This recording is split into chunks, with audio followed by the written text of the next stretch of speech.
Hello everyone, welcome back to the Santa Ana Industrial Lead. This will be the March 2023 layout update.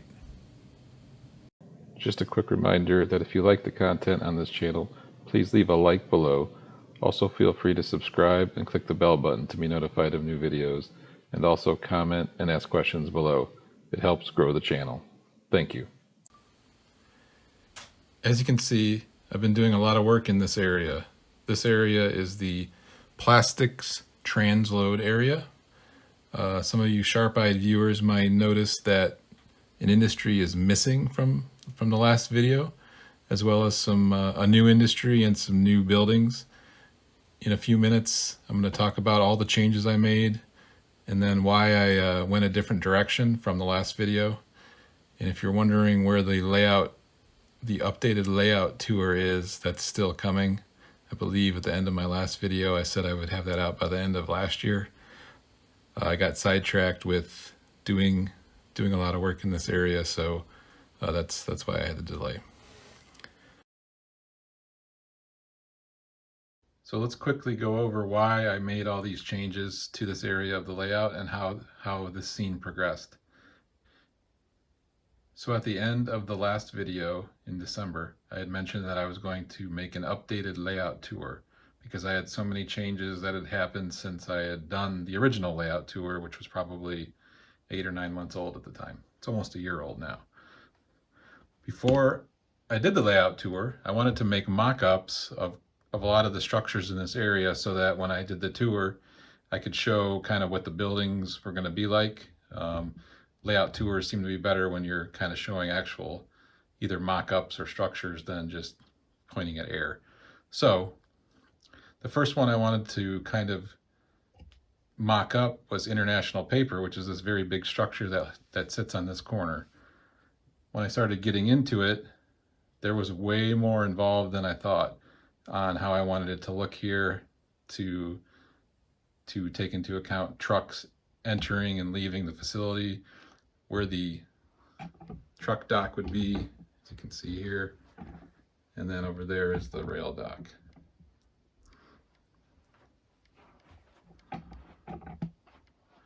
So that led me to look at all the other structures, what other plans I had over here for structures in this area. So I just kind of had to plan it out. I didn't really have a plan on how the structures would look. So we're going to walk down to the other end and I'll show you reason number 2. So another thing I had mentioned at the end of the last video was something I wanted for Christmas that I ended up getting, which was this Summit Custom Cuts Starbucks kit. I'll put a link in the description of the video to this website, but this guy at Summit Custom Cuts, basically all his models are modern buildings. Got modern gas stations, Starbucks, all kinds of restaurants and things like that, Taco Bell, etc. So I wanted to have a Starbucks right here for various reasons. But to do that, I had to figure out how to place it in this area. Placing it in this area required quite a bit of room, even though the structure isn't very big, because you need a parking lot around here, a drive-through lane. You don't need a drive-through lane, but you would like one. Just an area for cars where they would park. So it takes up probably 4 times the space of just the structure itself. Previously, I had you could see where the road was planned, right here. And that's because there was a turnout right here, which was leading to a team track dock over there.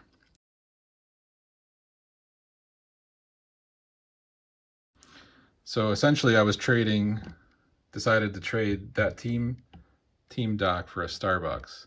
By doing that, it freed up space to put this building here, which is actually on the prototype. It's the Orange County Register, which is a newspaper building.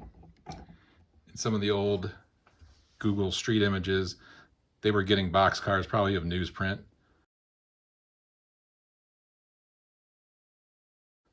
which is what a newspaper would get, but I don't believe they get it anymore. I don't think they're rail served, but the spur's still there. So I wanted to put that building in, and then I just decided to kind of make this whole scene from the street to the other street basically like the prototype. So when I made that decision, I took out the lumber yard, which was about halfway down there. So let's go down there. So now we're down in the area where previously I had what was Crenshaw lumber, which is actually on the line. I think the spur was coming right about here.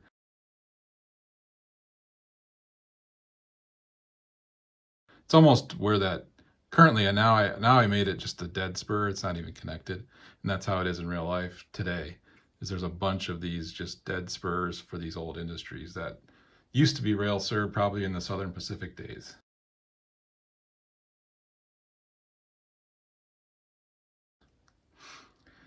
So Crenshaw lumber is actually kind of around the corner here. So it's not really in this warehouse alley area. So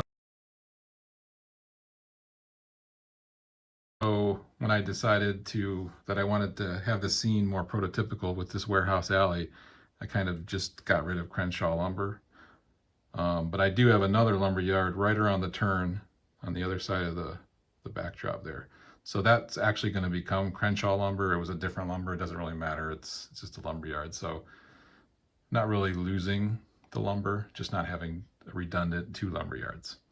So that's kind of the long and short of how I got to all these different changes. And now let's talk about some of these mock-ups I built, how I did it, and then how I did some of the dirt and ballast work here. So let's go. So now let's take a closer look at some of the buildings. So all of the buildings in this area are pretty much temporary at this point, meaning they're mock-ups of the buildings I plan to build.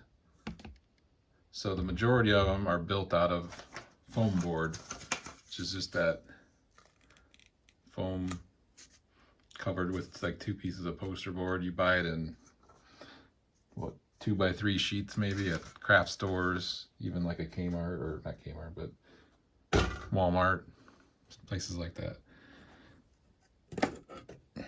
So here's what it kind of looks like. So I just cut the pieces to size, used wood glue to bond them together. They stay pretty good. And then this is just to hold the roof in.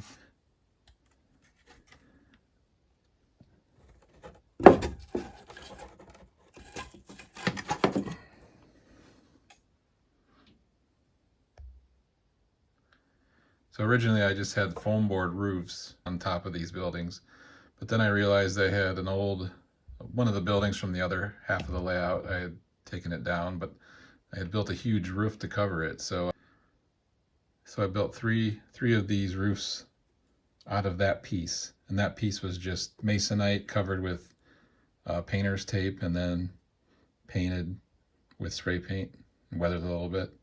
Tom Klimovsky on his website, he highlighted how to do this in one of his blogs. So it just sets on here for now. And then I cut a door and just put a plastic Rick's Products door there for now. And then I have the fence up, which kind of outlines where the building has kind of a back area. So I did the same for this one here. Get a better look at it there.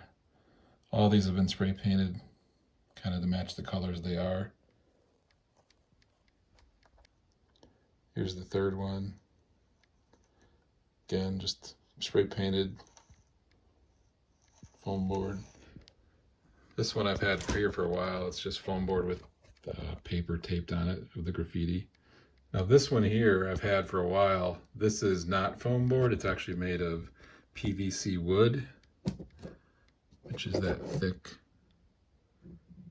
It's stuff they use on the outside of your house for things. But Lance Minheim talks about using that as a kind of the core of your building. And then that I have printed out on photo paper the front of the building. So this building is probably more complete than the rest. I haven't decided if I'm going to just use part of it and then make another big building for these two. This one is not permanent. I'm not sure what I'm going to do here yet. And this is a hockey, kind of like a hockey rink where people play hockey, I guess.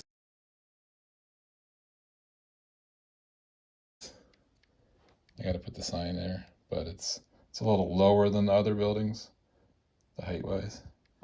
And there's a better shot of the Orange County Register building, which will have a dock.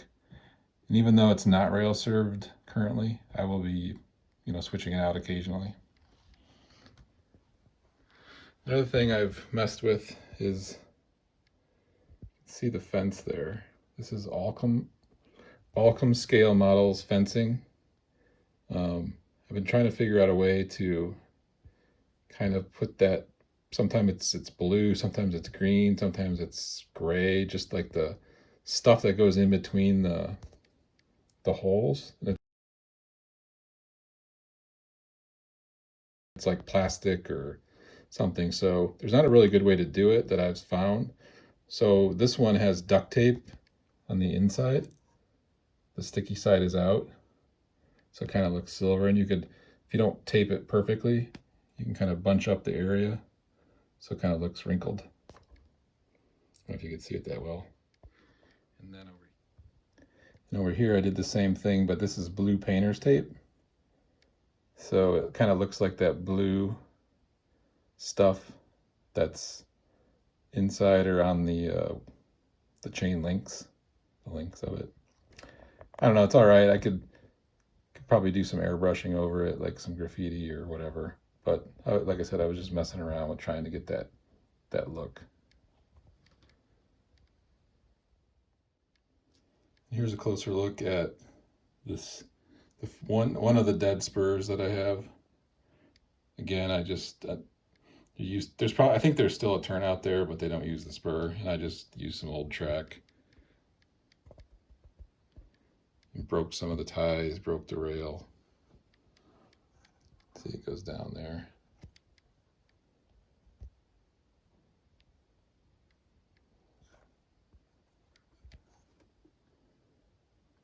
And then put some loose ties there.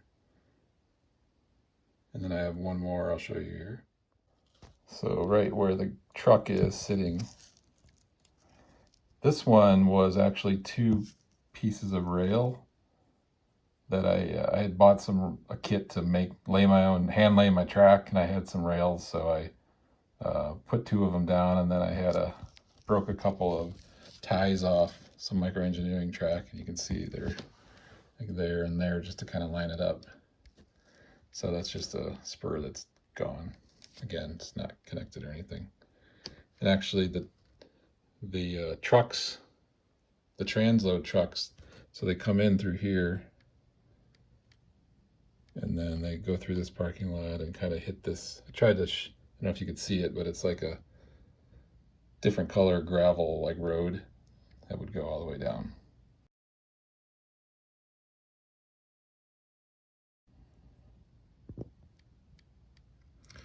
And then you could see, I'll flip in a picture of the prototype, but my main line here on the right is cleaner. You can see the track, you can see the ties.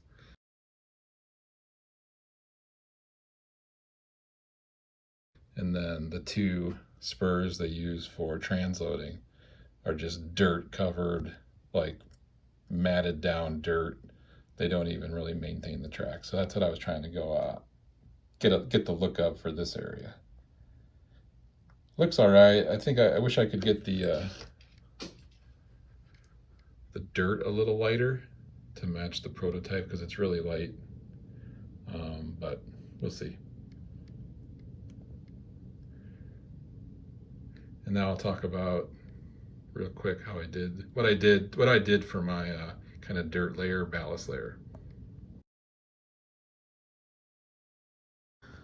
So as I go over to grab my products, just a shout out to Ron from Ron's Trains and Things. He did like a short on his channel showing how he bought one of these types of carts, I think on Amazon, to keep his scenery or anything on your layout in. So before I picked this up maybe 3 or 4 weeks ago. I had all this stuff was just sitting on my layout while I was working. I don't know how I didn't even ever think of this before. I'm sure other people do this, but so I just put all my scenery products that I'm currently using on this cart, and you can just slide it under the layout when you're not using it, and that doesn't sit all over the layout. And as you can see, I put a dirt layer down, and I also ballasted the main line, and I ballasted these two, but they're more or less dirt. So the products I use, again, following what Lance Mindheim talks about in his books and on his website, where you can get all kinds of free information. I'll put a link to that as well. The dirt layer, the first layer is this this is all Arizona Rock and Mineral product. Norfolk Southern CSX Bright Gray N scale. So I just put a layer of white glue down and, layer of white glue down and just sift it all over the area.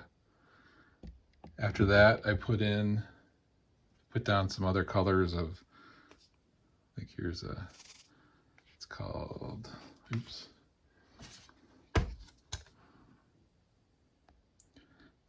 For my particular situation, low desert soil, sand and gravel. It's kind of a brown, clay kind of.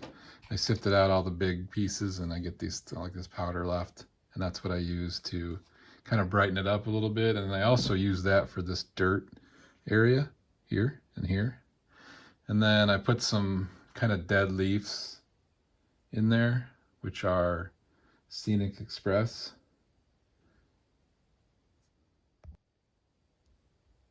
Super leaf. This one's called Rawhide. So I just sprinkled some of those in the tracks there. And I also use some grout from any local big box store. Like I got this at Home Depot, I think. And for me, it's antique white. I kind of try to use it to brighten it up a little bit. But so I'll put that on afterwards or mix it in the dirt layer. So just all kinds of different layers of scenery, as Boomer preaches and other people preach. The more layers you have, the more robust your scenery looks. And then the last thing I did for this scene before making the video was I made these parking lot areas, which are styrene painted. And it's the same technique I was using on the other side of the layout to make the street running. So it has a layer of flat black first, and then I came over the top of that with a light misting of a light gray, and then I came back over that light gray with kind of it's like a tan gray, the Tamiya aircraft gray. So that's the first 3 layers of the asphalt, which all these parking lots are asphalt. So just from there, if I don't want to do the patching, I had to do the lines on the parking lot. Some of them are a little more weathered. I'll have to add some cracks and stuff like that with colored pencil. But for the purpose of the video, I thought it was better to have at least a couple layers of kind of black and gray paint instead of the white styrene, because it would just looked out of place. So I did this. This is a pretty big parking lot. And then this one down here as well is a pretty big one. But I'll have to try to hide the lines and all that stuff. But again, I was just trying to have a gray kind of asphalty look and not have the white styrene down for the video.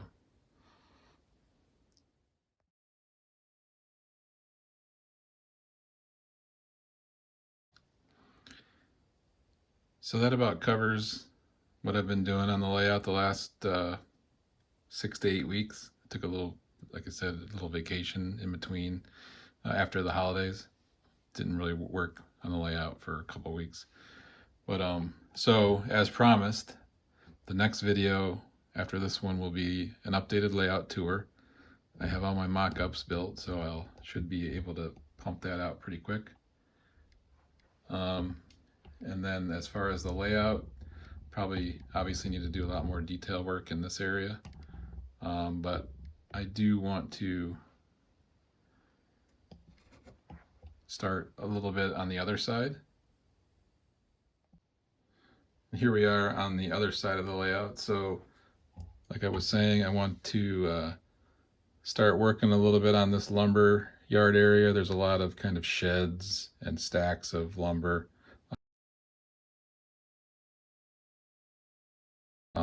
Kind of a big building, gonna be maybe against the wall there. It's kind of the main building. I haven't really thought too much about it yet.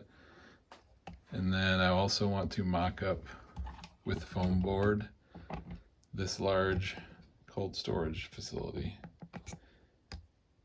I have some wood there now. It's already kind of warped, so it's not going to work. But I do want to kind of mock up this with foam board to get an idea what this will look like. And as we saw in the beginning, the International Paper Building, I want to get a better kind of mock-up of that facility build. It's kind of just thrown together at this time. So those will be the things I'll be working on next. And then I have a new project I'm going to tease here that I'll be working on soon as well. So now I'm just outside the layout room, as you can see right here. And I'm going to be making a small switching layout right here. That's just going to be in this area next to my workbench down there. So this is all just thrown down now. It's going to be something similar to Lance Mindheim's Los Angeles Junction. It's going to be the Vernon, California area. There's a couple ideas I'm tossing around, but I really just want it to be not a complicated layout, just a couple tracks, and it's just going to be to be able to switch cars out with, no matter how much work I'm doing on the main layout in there, I can come out here and just switch cars and not worry about having to clean anything up. And it's going to be a layout to try out some new things, some new techniques, kind of just stuff I wanted to do. So as I get more of an idea on the track plan, I'll share that. And then maybe, since this is a smaller layout and it's not even constructed at all yet, probably have a little more videos on kind of what I do to build it from the ground up, since it's going to be from the beginning, whereas the other one I had already started, I think, before I really started filming. So I'll be working on this in the next few weeks or months. So anyway, thanks for watching. Until the next video, which I promise will be the updated layout tour. Talk to you guys later.